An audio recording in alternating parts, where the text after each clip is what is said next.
Welcome back, ladies and gentlemen, to another episode of the Daily Article, brought to you by Royal Productions, where your mind is your crown.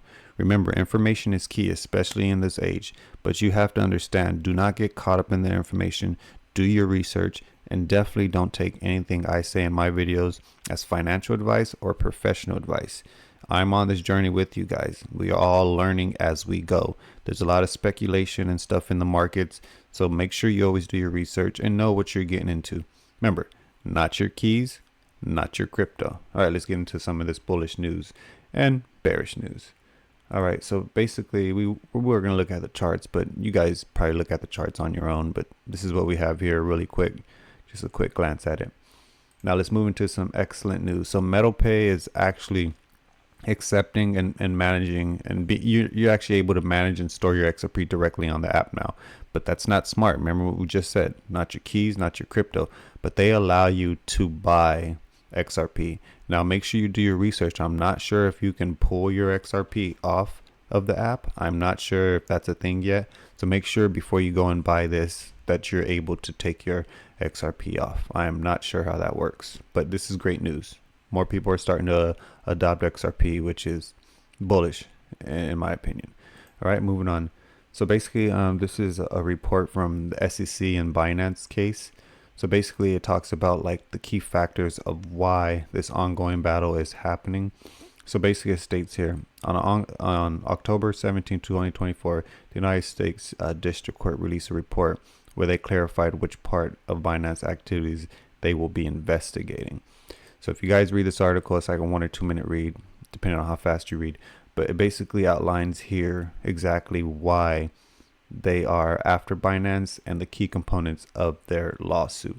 So we'll read it to you guys really quick for those who don't want to go into the articles themselves. According to the court ruling, the investigator will focus on key issues such as Binance's launch of BNB and the token sales since then.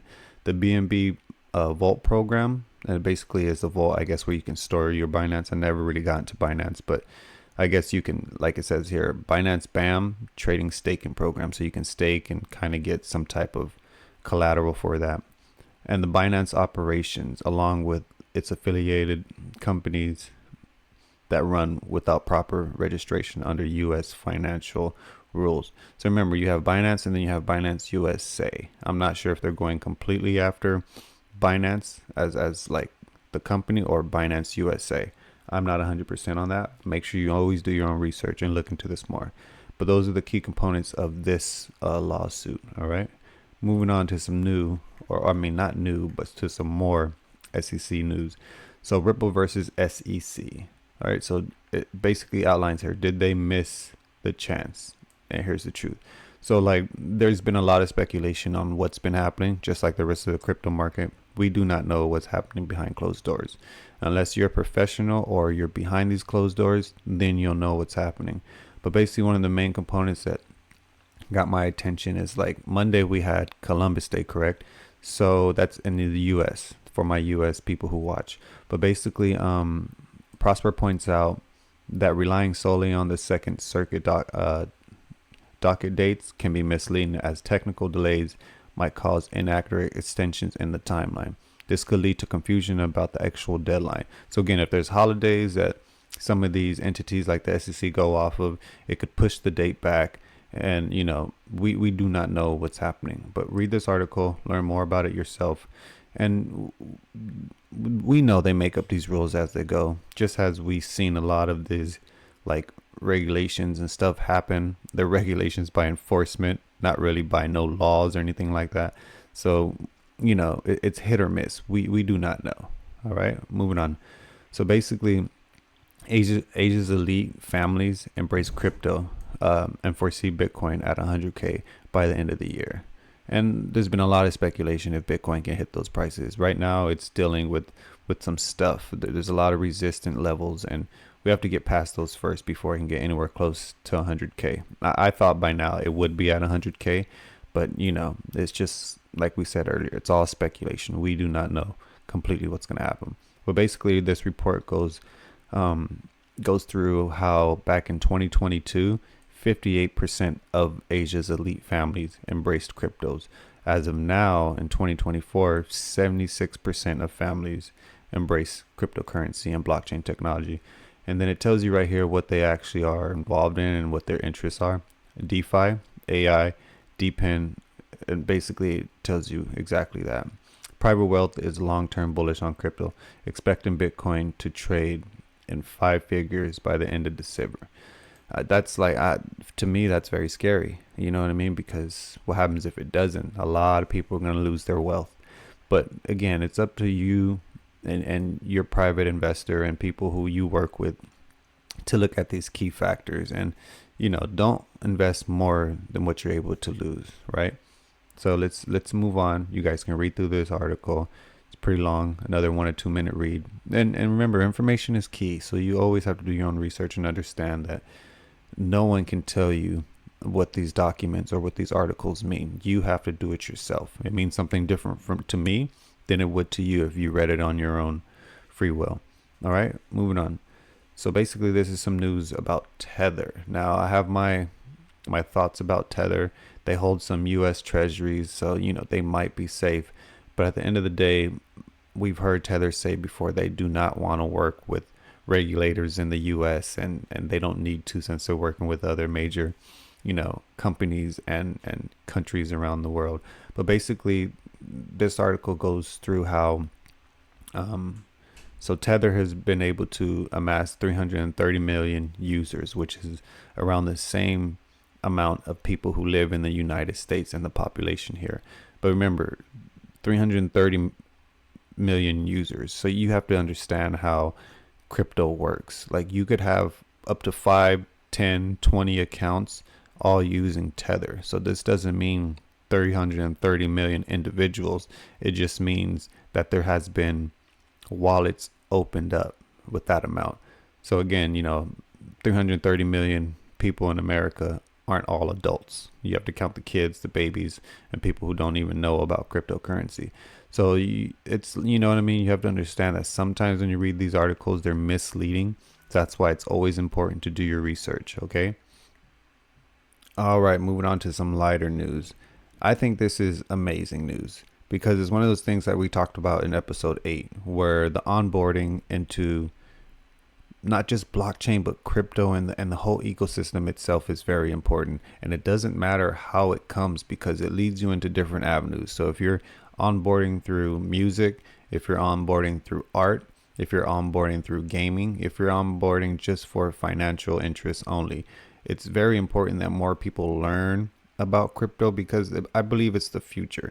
You know what I mean? Like, a lot will probably be like, no, it's not. Crypto is just fake money in the sky. And it's, to me, if you look at what's happening around the world, there's a lot. We just went through this article about the Asian elites investing and stuff. And we know, like, nothing against Asian people. I love them. But we know how, like, crazy they are about being stable. You know what I mean? And it's a good thing. You should be financially stable. You should be financially literate, because when you don't, you have the problems that we have in America. You know what I mean? And it's a scary thing, but like, this is good. So basically, Ethereum is making a game, arena-based game. I'm getting tired of the arena games, but that's just my own, whatever. But basically, they're moving. The title's gonna, Moonray is going to be on PS5, just without all the Web3 features. Okay, so maybe in the future they will have these Web3 features, but we don't know. We'll see. It's all speculation, like we said before. Okay, moving on. So basically, here's the report about World Liberty Financial Token. I like to call it Wi-Fi, Wi-Fi, because it's WLFI. I like to just call it Wi-Fi token. But anyways, this article basically states 5 reasons why the Trump Liberty coin failed dramatically, and like, to me, it's one of those things where it's like, when you read through this and you understand like some of the reasons why it failed, it makes sense. Like, it just makes sense why it failed. But let's look at them really quick. There were limits on who could purchase the token. So basically, you had to be, when you first sign into the app. So basically, unlike most token pre-sales, which are open to anyone and can be purchased anonymously, Only accredited U.S. investors or non-residents could buy the Trump DeFi coin. Excuse me, my dog's barking in the back, but that's what dogs are for. Anyways, moving on. There's that aspect of it, and then basically Wi-Fi, WLFI coin is not transferable or tradable, which is like what? You know what I mean? Another thing that happened was the website crashed. Amazing, amazing. All right. And people think it's a grift, like a way to get money, I guess. In the fine print, it notes that the tokens are not transferable and locked in the wallet. So you cannot withdraw until this scheme sees it fit to allow it. That's basically what this person says. But it's just crazy. And then the buying process was too tedious. This was like my main thing. Of course, all the other things are important, but we have to understand something about blockchain technology and cryptocurrency. A lot of people don't get involved because it's hard. It's hard to transfer this one coin into this one coin and then understand how much I can get for that transferred coin into this coin.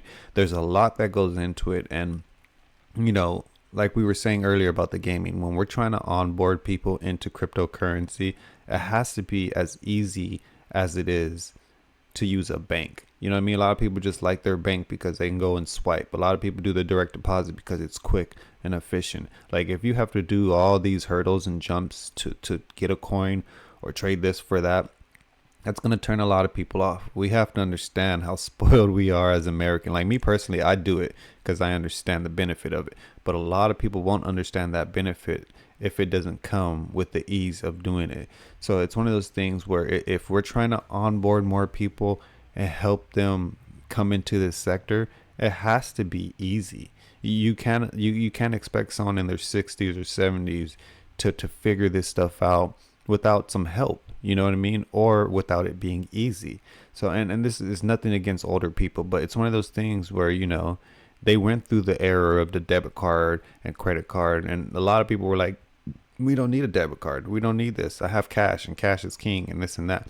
But we're moving into a new financial structure and it has to be seamless, And you hear a lot of this coming from like Ripple and how they want it to be interoperable. And that comes with the seamless ability where you can't even tell you're using this stuff, but you understand how it works on the back end. You know what I mean?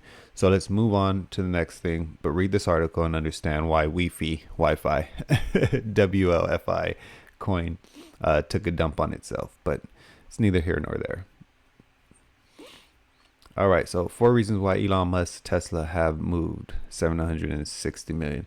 So remember, these articles are going to tell us things, but we have to have discernment and we have to understand, our mind is our crown. We control the narrative in a way, and the narrative is our perspective and how we see things. So when these articles say things, look past the articles, okay?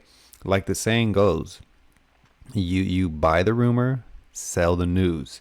And as we have here, there's a reason why, quote unquote, that Elon Musk Tesla has moved 760 million of Bitcoin. So read this article and understand that everything is not what it appears to be. I'm just here to provide you guys information. You know what I mean? You guys can take it or leave it, but make sure you always look into this stuff and be aware. All right. Now it goes, I'm not going to read through this stuff because it's like one of those things where it's like, okay, whatever.